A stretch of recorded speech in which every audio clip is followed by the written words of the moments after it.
And I couldn't, again, be more proud of working with all these extraordinary leaders that are assembled here today, and it's not a surprise to me. We had a conversation, our staffs, late last night, and here we are just hours later this morning, and so many others that are assembled here today. We mean business. We are resolved in this fight. We're not giving up. We're not giving in to the cynicism. We're going to turn this around. We are resilient, not only as a state, as a nation. We will get through this period of time. Do not lose hope. Do not give up. And do not give in to the cynicism and all the crap that you heard today in that press conference around evil and mental health that completely belies the fact that there's only one nation on planet Earth that separates itself from all other nations, and that's the United States of America. And the perversion of a Second Amendment that begins around well-regulated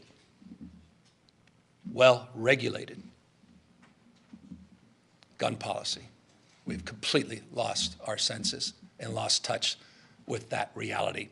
And we need to change that reality, and we have that capacity to do so.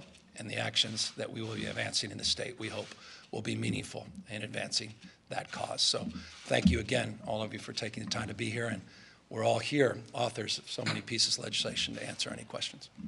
Governor, if I could ask you this, this is a state government here, but what can you say about the federal gun policies right now and any influence California has on change? Well, I noted what we did in 1989 that led to efforts late 1993 and 1994 with the application of a state law, an assault weapons ban, that led to a national law that saved lives and reduced gun violence. You heard Senator Biden talk often about that as one of the principal co-sponsors with Senator Feinstein. And yet we let that lapse. We let that sunset. So that's just one demonstrable example of California's leadership at scale, the work we've done on red flag laws and bullet buttons on a series of issues, including the work that we're doing, did last year and will continue to do on ghost guns.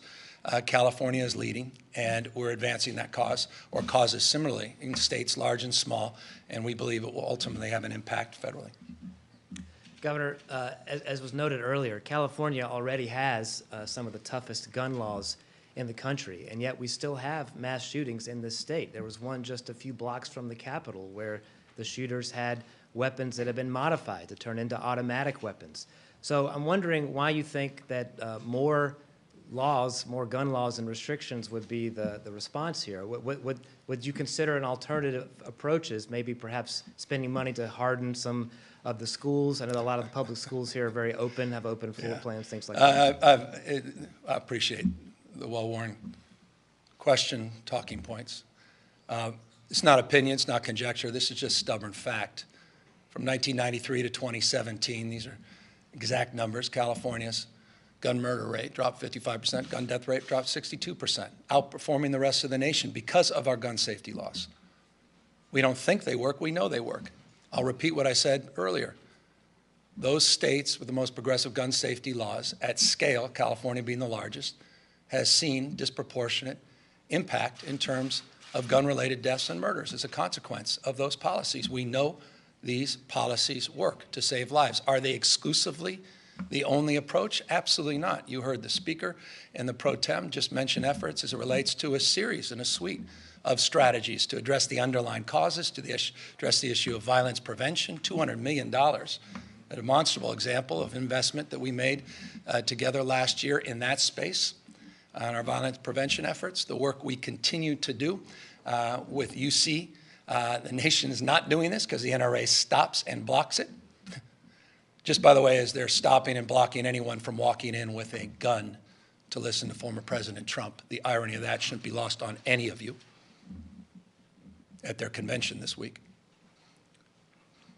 That this state has invested millions and millions of dollars in gun violence research at UC Davis, evidence-based. Across the spectrum, yes, we are mindful we have to do more than just advance the cause of gun safety policy. We have a lot of work to do in this space. What is your message? Governor, speaking of Texas, essentially, I know one of those gun bills you want to see come across your desk is one that you proposed yourself that models allowing citizens to have a private right of action to uphold an assault weapons ban, ghost gun ban, and then in some cases, I know Assemblyman Phil Ting is there to sue gun makers and sellers. So, I know some Democrats during the conversations with these bills have raised questions about, how legally sound this could be, and this is tit for tat essentially, and I just want to get your response to those concerns if, that discussion continues. Well, don't take my word for the legal frame. Take the words of the Supreme Court themselves. We modeled it after the Texas law, which was heard and which was considered by the United States Supreme Court. They're going to have a hell of a time taking this law and not applying their same principled point of view that they applied on the Texas abortion law. So I'm not concerned about that. But we mean business. We want to save lives. They use that to put women's lives at risk.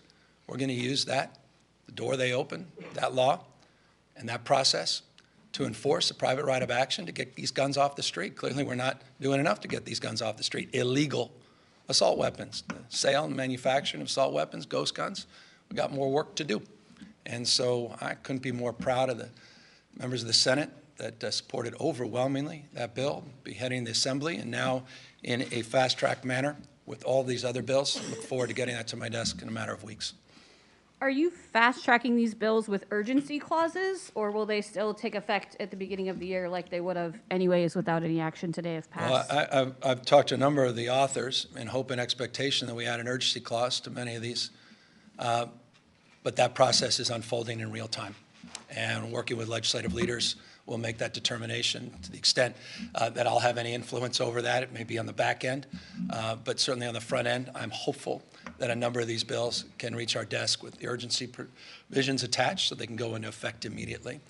Some may be more traditional process. Governor, we know that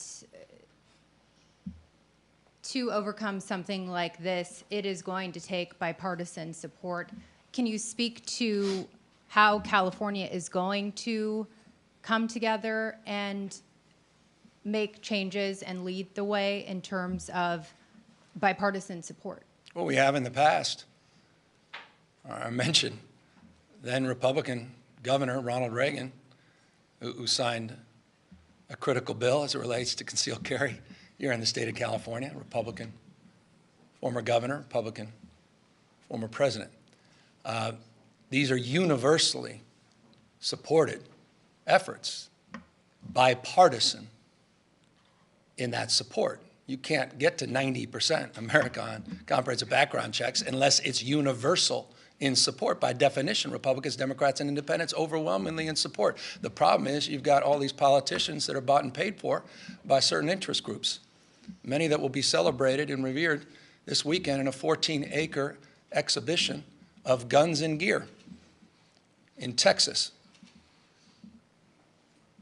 And until they have the courage to truly represent their constituency and the people of the United States of America, we'll continue to have these moments. We're going to do our part to mitigate these moments by leaning in and providing a different pathway and a different approach. And we believe, we've long said it, success leaves clues. Successful implementation and application of these rules and regulations, we believe, will put more pressure on like-minded states and those that may be on the fence to consider our approach as a much more appropriate response to what's going on in this country.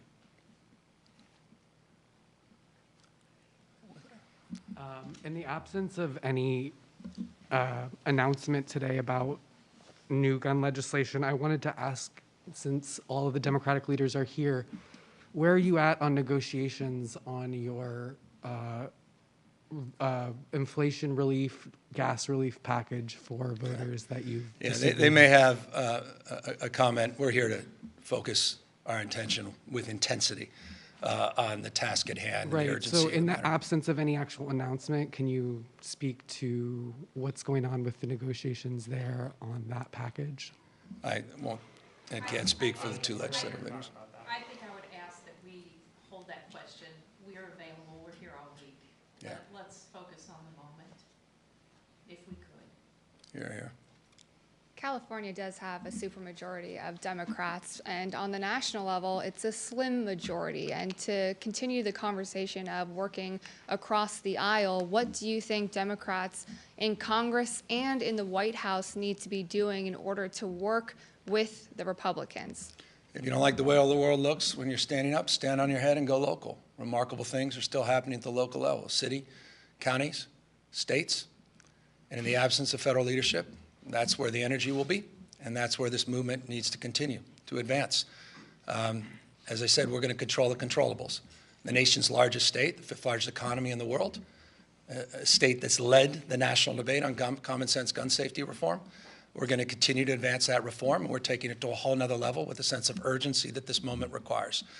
And we'll continue to do our part, punch above our weight, try to work with governors, all political stripes in other states, and mayors in other states that understand this, particularly mayors that are on the front lines, and continue to advance common sense gun safety until we break through with the United States Senate.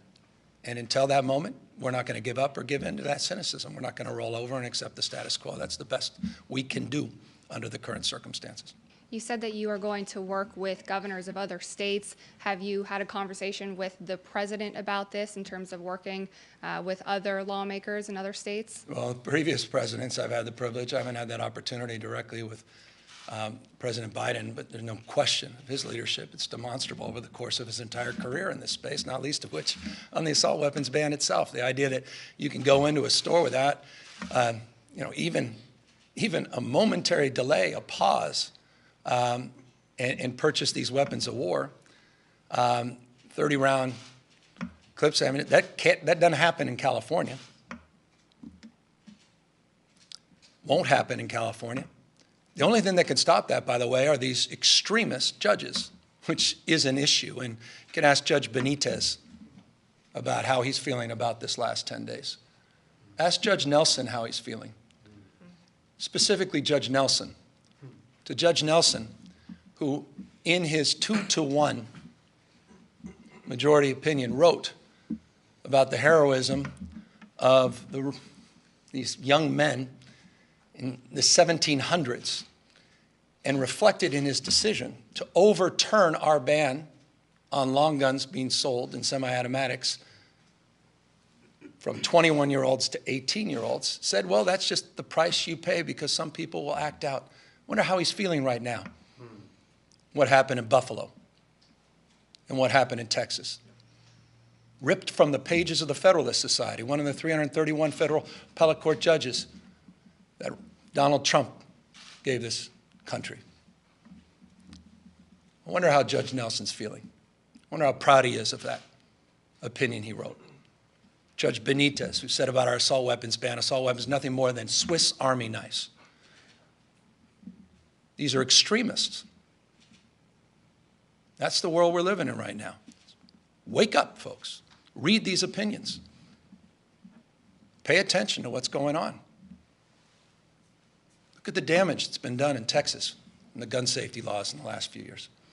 Look at the rhetoric you heard today about evil and mental health, as if evil doesn't exist and persist around the globe. Mental health is not an issue in every part of the globe.